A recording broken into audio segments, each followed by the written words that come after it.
উস্কানিমূলক যে কোনো পদক্ষেপে আপনারা অংশগ্রহণ করবেন না।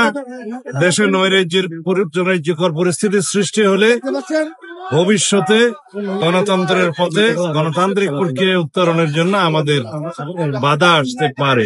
দেশের বর্তমান পরিস্থিতিতে আমরা দেশবাসীর প্রতি আহ্বান জানাই, আপনারা ধৈর্য ধরুন, শান্তি শৃঙ্খলা বজায় রাখুন এবং উস্কানিমূলক যে কোনো পদক্ষেপে আপনারা অংশগ্রহণ করবেন না।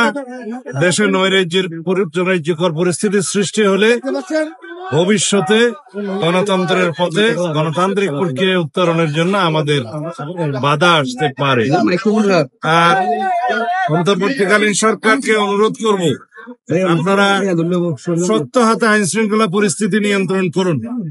দেশের আইন শৃঙ্খলা পরিস্থিতির অবনতি যাতে না হয় এবং এই ফাঁকে যাতে অতীত ফেসিবাদের দোসররা দেশে এবং বিদেশে কোন রকমের ষড়যন্ত্র করার সুযোগ না পায় সেদিকে লক্ষ্য রাখুন।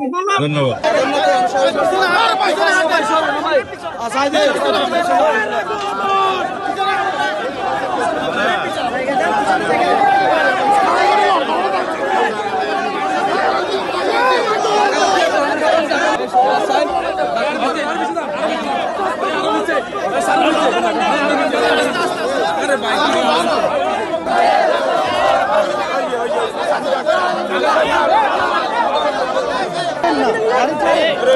Hey,